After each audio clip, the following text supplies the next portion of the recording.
1813 March 19న స్కాట్లాండ్లో బ్లాంటెడ్ అనే ఒక విలేజ్లో పుట్టాడు. ఎప్పుడు పుట్టాడు? 1813 మార్చ్ 19 స్కాట్లాండ్లో పుట్టాడు. చెప్పండి.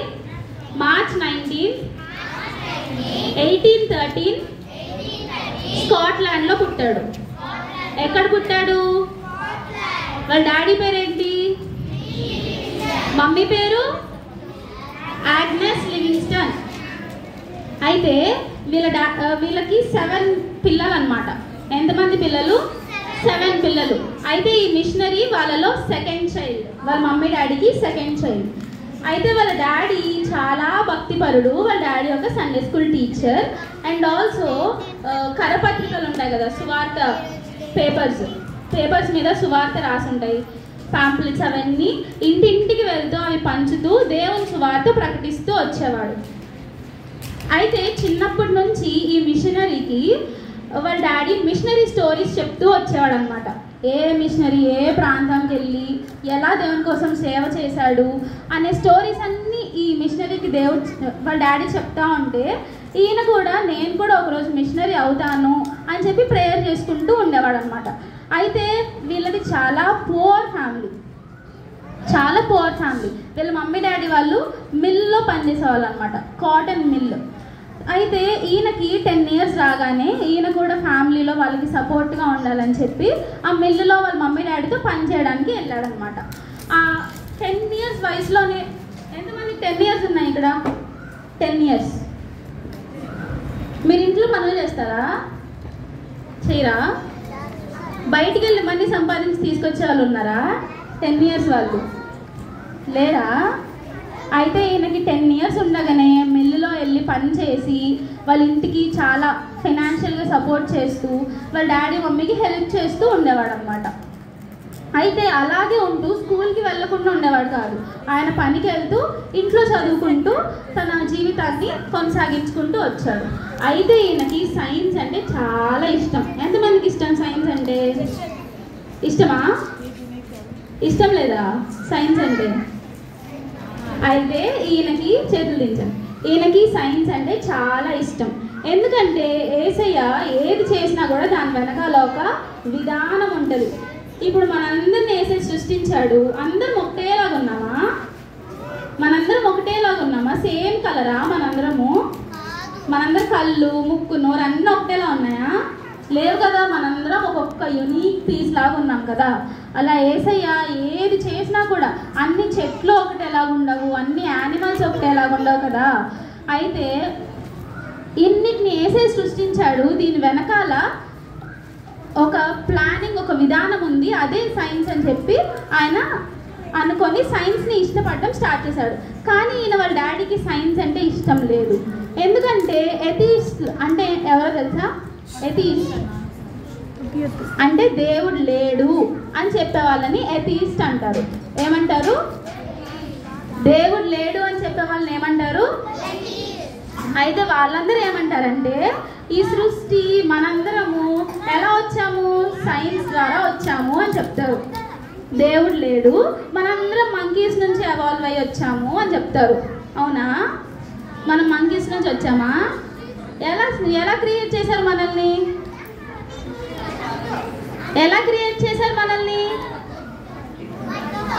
మట్టితో క్రియేట్ చేశారు కదా. ఎవరు చేశారు? దేవుడు చేశాడు. మనం సైన్స్లో నుంచి వచ్చామా? కాదు కదా. సో అందుకని వీళ్ళ డాడీకి సైన్స్ అంటే ఇష్టం లేదు. సైన్స్ అంటే నచ్చితే వాళ్ళు దేవుడు లేడు, సైన్స్ నుంచి ఈ లోకం సృష్టించబడింది అని చెప్పి అనుకుంటారని చెప్పి వాళ్ళ డాడీకి సైన్స్ ఇష్టం లేదు. కానీ ఈయనకి మాత్రం సైన్స్ అంటే చాలా ఇష్టం. ఆ సైన్స్ అనే ఇష్టంతోనే ఈయన డాక్టర్ అవ్వాలని చెప్పి చిన్నప్పటి నుంచి ఎంతగానో ప్రయాసపడ్డారు. వాళ్ళు చాలా రిచ్ ఫ్యామిలీయా? పూర్ ఫ్యామిలీ కదా.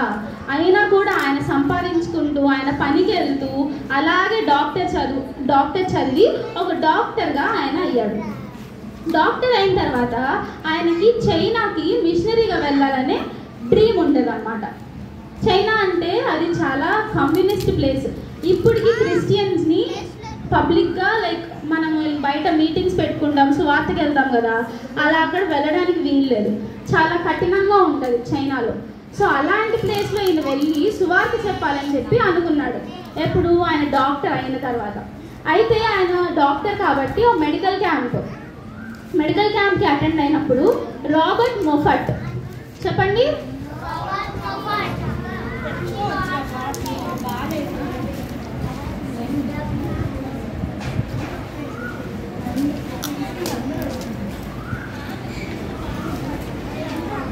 ఇక్కడ కనిపిస్తున్నాడా? కనిపించట్లేదా? తెల్లగడ్డం కనిపిస్తున్నాడా? ఈయన రాబర్ట్ మొఫట్. ఈయన ఒక డాక్టర్ అన్నమాట. ఈ మిషనరీ గారు ఒక మెడికల్ క్యాంప్కి అటెండ్ అయినప్పుడు ఈ రాబర్ట్ మొఫట్ అనే ఆయనని కలిశాడు. ఆ మెడికల్ క్యాంప్లో కలిసినప్పుడు ఈ రాబర్ట్ మొఫట్ గారు ఒక కొటేషన్ చెప్పాడు. నేను చదువుతా ఒకసారి వినండి. Oh, that I had 1,000 lives and 1,000 bodies, all of them should be devoted to no other employment but to preach Christ. అంటే నాకు 1,000 లైఫ్స్, నాకు 1,000 బాడీస్ ఉన్నా కూడా ప్రతి బాడీ, ప్రతి లైఫ్ యేసయ్యను ప్రీచ్ చేయడానికే యూజ్ చేయాలి, కానీ దానికి తప్ప ఇంక దేనికి యూజ్ చేయడానికి వీల్లేదు అని చెప్పాడు. అలాంటి ఒక గ్రేట్ మిషనరీని ఈయన కలుసుకోవడం జరిగింది. ఆయన ఏం చెప్పాడంటే, ఈయనకి నేను ఆఫ్రికాకి మిషనరీ పని మీద వెళ్ళాను, అక్కడికి నేను చాలా సువార్త అక్కడ ప్రకటించాను, కానీ ఇంకను ఆఫ్రికాలో చాలా ప్లేసెస్లో జీసస్ క్రైస్ట్ అంటే ఎవరో తెలీదు. నువ్వు దయచేసి ఆఫ్రికాకి వెళ్ళి దేవుని సువార్తను ప్రకటించు అని ఈయన ఆ మిషనరీకి చెప్పడం జరిగింది. ఈయన చెప్పాక ఆయన కూడా డిసైడ్ అయ్యి 1840 డిసెంబర్ 8న ఆఫ్రికాకి ఒక షిప్లో స్టార్ట్ అయ్యాడు. అప్పుడు ట్రైన్స్, ఫ్లైట్స్ ఎక్కువ ఉండే కాదు, షిప్స్లో మంత్స్ అండ్ మంత్స్ ప్రయాణం చేస్తూ వచ్చేవాళ్ళు అనమాట. అయితే ఈ మిషనరీ షిప్ క్యాప్టెన్తో ఫ్రెండ్షిప్ చేశాడు. షిప్కి కెప్టెన్ ఉంటాడా? షిప్ నడిపించేది ఎవరు? Ship captain.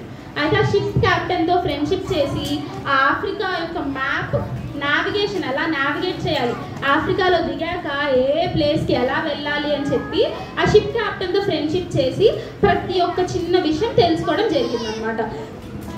అలా తెలుసుకున్నాక ఈయన ఒక ఆఫ్రికాకి మ్యాప్ని క్రియేట్ చేశాడు. అప్పటిదాకా ఆఫ్రికాకి మ్యాప్ లేదు, ఈయన ఆఫ్రికా మ్యాప్ని క్రియేట్ చేసి ఏ ప్లేస్ ఎక్కడ ఉంటుంది అని మార్క్ చేయడం జరిగింది. అయితే ఈయన ఆఫ్రికాలో మూప్సాటా, చెప్పండి, మూప్సాటా అనే ఒక ప్లేస్లో ఉంటూ ఆ చుట్టుపక్కల ఉండే గ్రామాలన్నిటికీ తిరుగుతూ దేవుని సువార్తను ప్రకటిస్తూ వచ్చేవాడు అనమాట. అయితే ఈ మూప్సాటా అనే ప్రదేశంలో ఉండే మనుషులు గొర్రెల కాపర్లు. గొర్రెల కాపర్లు అంటే ఎవరు? షెపర్డ్స్. ఏం చేస్తారు షెపర్డ్స్? డాంకీని చూసుకుంటారా? గోట్స్ని చూసుకుంటారా? క్యామెల్స్ని చూసుకుంటారా? షీప్ని చూసుకుంటారు కదా. అయితే ఆ షెపర్డ్స్కి చాలా షీప్ ఉండేవంట. అయితే ఆ షీప్ మీద దాడి చేయడానికి లయన్స్ వచ్చేవంట వాళ్ళ మీదకి. అయితే వీళ్ళందరి దగ్గర గన్స్ ఉండేవి, లయన్స్ని షూట్ చేసేవాళ్ళు. అయితే ఈ గొర్రెల కాపర్లు వాళ్ళ షీప్ని తీసుకొని వాక్కి వెళ్తారు కదా, మనం దారిలో చూస్తూ ఉంటాము, షీప్ని తీసుకొని వెళ్తూ ఉంటారు. అయితే అలాగా వాళ్ళతో పాటు ఈ మిషనరీ కూడా వాళ్ళతో ఒకసారి నేను కూడా మీతో వస్తానని చెప్పి వెళ్ళాడు. వెళ్తే ఒక లయన్ ఆ షీప్ మీద దాడి చేయడానికి అని చెప్పి వచ్చింది. వచ్చినప్పుడు ఈ మిషనరీ చేతిలో ఒక పెద్ద గన్ ఉంది. ఆ గన్ తీసుకొని ఆ లయన్ని షూట్ చేశాడు, గుడి పెట్టి కరెక్ట్గా షూట్ చేశాడు, కానీ ఆ లయన్కి తగలలేదు. ఆ లయన్ వచ్చి మిషనరీ లెఫ్ట్ హ్యాండ్ పట్టుకొని చీల్ చేసింది. చీల్ చేసినప్పుడు ఆ ఎముకలన్నీ విరిగిపోయి లోపల నుంచి బ్లడ్, లోపల ఉండే మన మాంసం ముద్ద మొత్తం బయటకు వచ్చి పడిపోయింది. అప్పటి నుంచి ఆయన ఈ లెఫ్ట్ హ్యాండ్ ఏమి పని చేయకుండా, ఈ లేపలేకుండా ఉంది, హ్యాండ్ మాత్రం ఉంది కానీ హ్యాండ్ మాత్రం పైకి లేపలేకుండా, హ్యాండ్ని దేనికి యూజ్ చేయకుండా అయిపోయింది అనమాట. చూపిస్తా.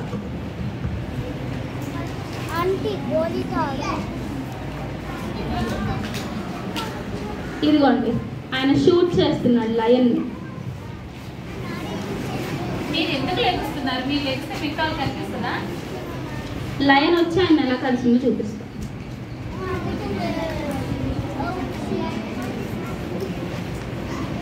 కనిపిస్తుందా?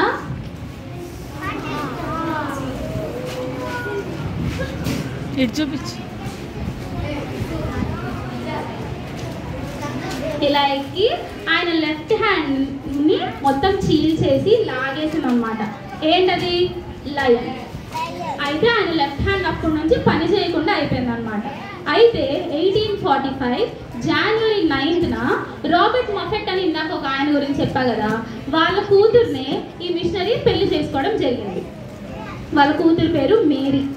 ఎప్పుడు? 1845 జనవరి 9th. ఎవరి కూతురిని పెళ్లి చేసుకున్నాడు?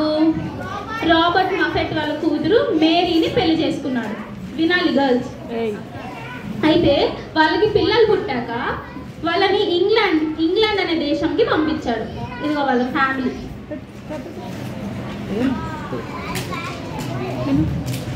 ఎంతమంది పిల్లలు ఉన్నారు? 1 2 3 4 పిల్లలు ఉన్నారు వాళ్ళకి. అయితే ఆఫ్రికా అనే దేశంలో కండిషన్స్ మంచిగా ఉండేవి కాదనమాట.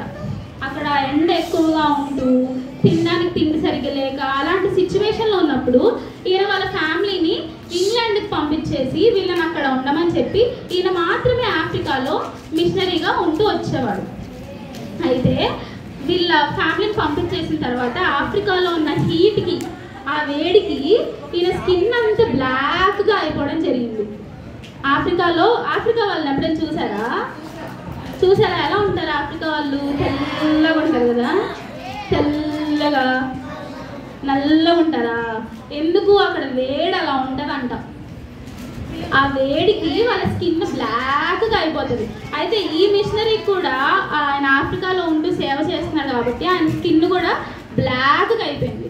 తర్వాత నెక్స్ట్ అదే టైంలో ఆయన మిషనరీ సేవ కోసం ఒక ప్రాంతంలోకి వెళ్తే ఒక చెట్టు కొమ్మ విరిగి ఆయన లెఫ్ట్ ఐ మీద పడితే లెఫ్ట్ ఐలో ఉన్న లిక్విడ్ అంతా బయటకు వచ్చేసి ఆ ఐ పని చేయకుండా ఆగిపోయింది. ఫస్ట్ ఏమైంది? సింహం వచ్చి లెఫ్ట్ హ్యాండ్ని చీల్చేసింది. సెకండ్ ఏమైంది? ఆయన స్కిన్ మొత్తం బ్లాక్గా అయిపోయింది. థర్డ్ ఏమైంది? చెట్టు కొమ్మ విరిగి ఆయన లెఫ్ట్ ఐ మీద పడి లెఫ్ట్ ఐలో ఉండే లిక్విడ్స్ అన్ని బయటికి కారిపోయి ఆ ఐ మొత్తం పని చేయకుండా అయిపోయింది. నెక్స్ట్ ఏమైందంటే ఇంకొక ప్రాంతానికి అలాగే ఈయనకి ఇన్ని జరిగినా కూడా దేవుని సేవ ఆపకుండా సేవ చేయడానికి అని చెప్పి ఇంకా వేరే ప్రాంతాలకు వెళ్తూ వస్తున్నప్పుడు ఒక బురదలో ఆయన కాలు పెట్టేశాడు. చూసుకోకుండా బురదలో ఆయన కాలు పెట్టేస్తే ఆ బురదలో ఉండే ఇన్సెక్ట్స్ అన్నీ ఆయన కాళ్ళని కుట్టి ఆయన కాలుకి స్పర్శ లేకుండా నంబుగా అయిపోయింది. ఇప్పుడు లెఫ్ట్ లెగ్ కూడా పనిచేయడం ఆపేసింది. ఆయనకు ఫస్ట్ ఏమైంది? మళ్ళీ చెప్పండి. లెఫ్ట్ హ్యాండ్ మీద లయన్ పడి చీల్చేసింది. నెక్స్ట్ స్కిన్ అంతా బ్లాక్గా అయిపోయింది. థర్డ్ కొమ్మ విరిగి కంటి మీద పడి లెఫ్ట్ అయ్యి పనిచేయడం ఆపేసింది. మళ్ళీ బురదలో కాలు పెట్టి ఇన్సెక్ట్స్ అన్నీ ఆయన కాళ్ళని తినేసి నంబుగా కాలంతా అయిపోయింది. ఇన్ని జరిగిన తర్వాత కూడా ఆయన ఇంకా దేవుని సేవను ఆపకుండా ప్రతి నిమిషం ఆఫ్రికాలో ఉండే ప్రజలకి దేవుని సువార్తను ప్రకటించాలి అని చెప్పి ప్రయాసపడుతూ వచ్చాడు. వాళ్ళ ఫ్యామిలీని ఎక్కడికి పంపించాడని చెప్పాను? ఇంగ్లాండ్కి పంపించాడు. అయితే 5 years తర్వాత ఆయన ఇంగ్లాండ్కి వెళ్ళడం జరిగింది. వాళ్ళ ఫ్యామిలీని చూడాలని చెప్పి ఆశగా ఉంటుంది కదా, వాళ్ళ పిల్లల్ని చూడాలని వెళ్ళాడు. వెళ్తే డోర్ కొడితే డోర్ తీసి వాళ్ళ వైఫ్ ఎవరు మీరు అని అడిగింది. ఆయన అంతగా మారిపోయాడు.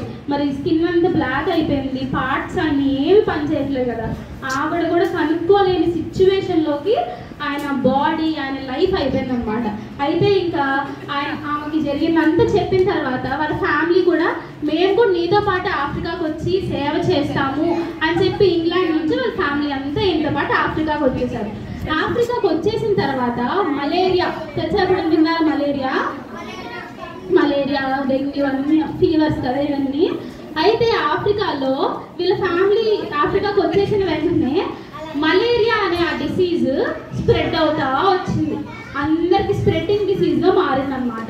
మన కరోనా ఎలా వైరస్ లాగా స్ప్రెడ్ అయింది అందరికి. స్ప్రెడ్ అయిన కరోనా తెలుసా మీకు? తెలుసా? అలాగే మలేరియా కూడా స్ప్రెడ్ అవుతూ వీళ్ళ వైఫ్కి అటాక్ చేసింది అనమాట. మలేరియా అటాక్ చేసి వీళ్ళ వైఫ్కి ట్రీట్మెంట్ అందక మలేరియా ఎక్కువ అయిపోయి వాళ్ళ వైఫ్ కూడా చనిపోయింది. ఆయన జీవితంలో ఆయన లెఫ్ట్ హ్యాండ్ పోగొట్టుకున్నాడు, ఆయన లెఫ్ట్ ఐ పోగొట్టుకున్నాడు, ఆయన స్కిన్ బ్లాక్ అయిపోయింది, ఆయన లెఫ్ట్ లెగ్ పోగొట్టుకున్నాడు, ఇప్పుడు వాళ్ళ వైఫ్ని కూడా పోగొట్టుకున్నాడు. అయితే వాళ్ళ వైఫ్ ఆయన జీవితంలో సమస్తము ఆయన కోల్పోయిన తర్వాత కూడా ఇప్పుడు మన జీవితంలో అన్నీ పోయినాయి అనుకో, అన్ని 0 మార్క్స్ వస్తూ అందరితో కొట్టించుకుంటూ తిట్టించుకుంటూ ఫ్రెండ్స్ ఎవరు లేరు అన్నప్పుడు ఏం చేస్తాం? ఏసే దగ్గరికి వెళ్దామా? ఏసే నువ్వు నాకు ఏమిచ్చా వేసేయా అంటామా లేదా? అంటారా? Very good.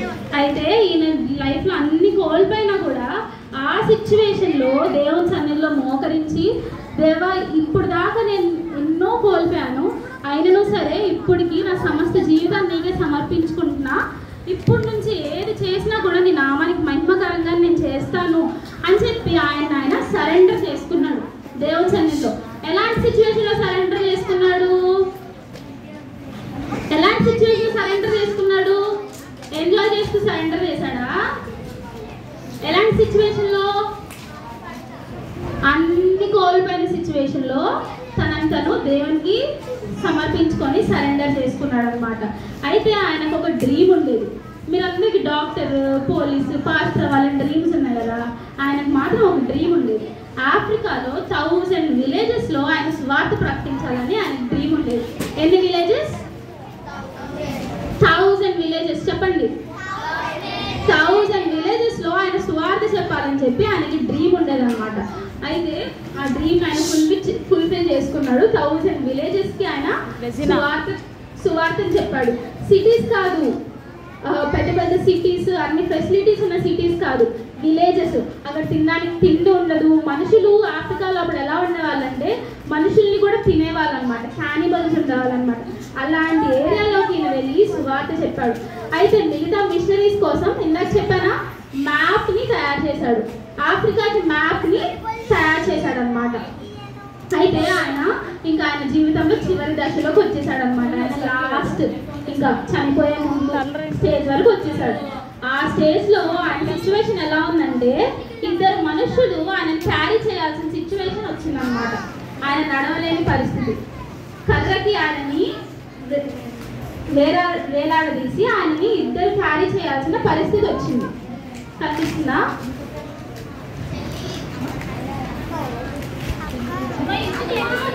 ఆయన ఒక బెడ్ మీద పడుకోబెట్టి కర్ర ఆ బెడ్కి పెట్టి 2 క్యారీ చేయాల్సిన సిచ్యువేషన్లోకి ఆయన వచ్చాడనమాట.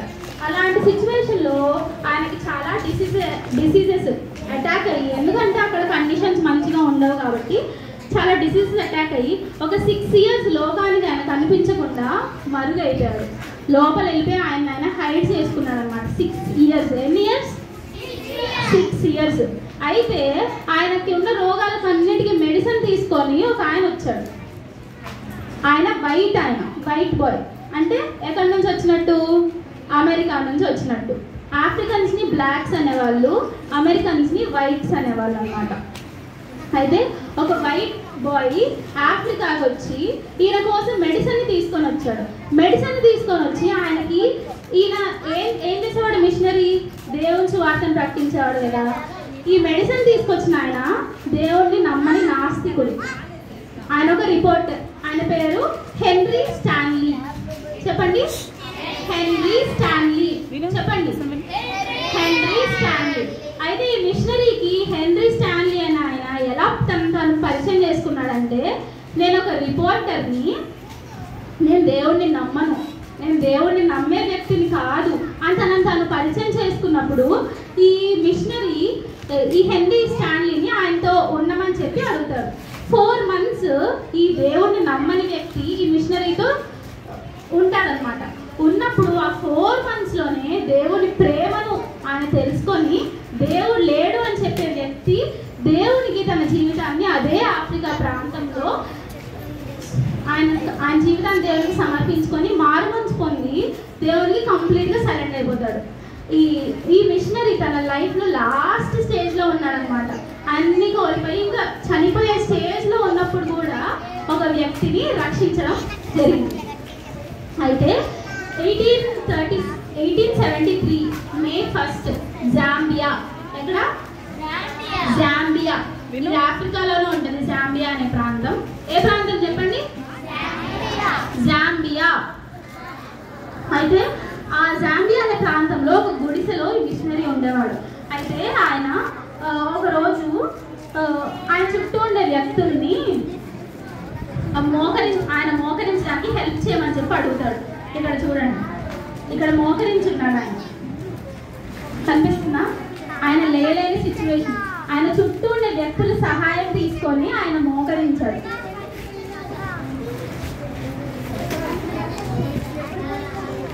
ఆయన చుట్టూ ఉండే వ్యక్తుల సహాయం తీసుకొని ఆయన మోకరించి దేవునికి ప్రార్థన చేసుకుంటూనే తన జీవితాన్ని లోకంలో ముగించుకొని తన కొరకు సిద్ధపరిచిన కిరీటాన్ని పొందుకొనుటకు పరలోకానికి చేర్చబడ్డాడు, అంటే చనిపోయాడు. ఆయన లోకంలో ఎంత సేవ చేశాడు కదా. తన జీవితంలో తన బాడీ పార్ట్స్ కూడా కోల్పోయాడా? ఏమేమి కోల్పోయాడు? ఏమేమి చెప్పాడు చెప్పండి. ఫస్ట్ ఏం కోల్పోయాడు? లయన్ వచ్చి లెఫ్ట్ హ్యాండ్ మీద పడి ఆయన హ్యాండ్ చీల్చేసింది. అప్పుడు ఫస్ట్ తన లెఫ్ట్ హ్యాండ్ పోయింది. తర్వాత తన స్కిన్ అంతా బ్లాక్గా అయిపోయింది. తర్వాత చెట్టు కొమ్మ విరిగిపడినప్పుడు తన లెఫ్ట్ ఐని పోగొట్టుకున్నాడు. తర్వాత లెఫ్ట్ లెగ్ బొర్రలో పెట్టినప్పుడు ఇంజెక్షన్ వేసి ఆయన లెఫ్ట్ లెగ్ పని చేయకుండా నంబగా అయిపోయింది. ఇన్ని తన జీవితంలో పోగొట్టుకున్నా కూడా తను ప్రతి నిమిషము దేవుని సువార్తను ఆఫ్రికా దేశంలో ఉన్న ప్రజలకు ప్రకటించాలని చెప్పి తన మనసు ప్రతి నిమిషము తప్పిస్తూ వచ్చింది. అయితే ఒక మనిషి చనిపోతే ఎన్ని సమాధులు ఉంటాయి? మామూలుగా ఒక సమాధి కదా. బాడీ పార్ట్స్ కోసి ఒక్క సమాధిలో పెడతారా? అన్ని కలిపి ఒక్క సమాధిలో పెడతారు కదా. కానీ ఈయనకి 2 సమాధులు ఉన్నాయి. ఒక సమాధి ఆఫ్రికాలో ఉంది. ఈయన యాక్చువల్లీ ఈయన బాడీని ఇంగ్లాండ్లో మేము పాతి పెట్టుకుంటాము అని తీసుకెళ్తున్నప్పుడు ఆఫ్రికా ప్రజలు ఒప్పుకోలేదు. మమ్మల్ని దేవుని కోసం రక్షించడానికి ఆయన హార్ట్ ప్రతి నిమిషం మా కోసమే కొట్టుకుంది కాబట్టి ఆయన హార్ట్ని మాకు ఇచ్చేయండి, మేము ఆఫ్రికాలో సమాధి చేసుకుంటాము అని చెప్పి ఆయన హార్ట్ ఆఫ్రికాలో ఉంది, ఆయన బాడీ ఇంగ్లాండ్లో ఉంది. ఎన్ని సమాధులు ఉన్నాయి? 2. ఒక సమాధి ఎక్కడ? ఆఫ్రికాలో. ఆ సమాధిలో ఏముంటుంది? ఆయన హార్ట్ ఉంటుంది. ఇంకో సమాధి ఎక్కడుంది? ఇంగ్లాండ్. ఆ సమాధిలో ఏముంటుంది? ఆయన బాడీ ఉంటుంది అన్నమాట. ఈయన పేరు డేవిడ్ లివింగ్స్టన్. చెప్పండి. David Livingstone. ఈయన జీవితంలో ఆయన సమస్తం కోల్పోయినా దేవుని చిత్తం, నేను స్టార్టింగ్లో చెప్పాను గాడ్స్ విల్ అని, మనందరి పట్ల దేవునికి ఒక ప్లాన్, ఒక పర్పస్ ఉంటుంది అన్నమాట. దేవుని చిత్తానికి తనను సమర్పించుకున్నప్పుడు ఎలా దేవుడు తనని అనేక మందికి బ్లెస్సింగ్గా చేస్తూ వచ్చాడు. ఒక సువార్త చెప్పడమే కాదు, ఆఫ్రికాలో hidden islands, hidden waterfalls, hidden రివర్స్ని కూడా ఈ డేవిడ్ లివింగ్స్టన్ కనుక్కోవడం జరిగిందనమాట. ఆఫ్రికాని చీకటి కాండం అని పిలిచేవాళ్ళు. అక్కడ మనుషులు ఎలా ఉంటారు? తెల్లగా ఉంటారా? నల్లగా ఉంటారు కదా. అసలు ఆ ప్లేస్కి ఎవరు వెళ్ళాలని చెప్పి అనుకోరు, ఎందుకంటే మనుషులు భయంకరంగా ఉంటారు, అక్కడ చాలా వేడిగా ఉంటుంది. దాని ఒక చీకటి కాండం అని పిలిచేవాళ్ళు అనమాట. అలా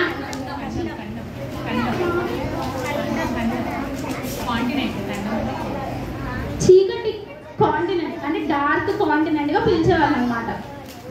అయితే అలాంటి కాంటినెంట్లోకి ఈయన వెళ్ళి వాళ్ళు చీకట్లో ఉన్న వాళ్ళని దేవుని వెలుగులోకి ఈయన నడిపించడం జరిగింది.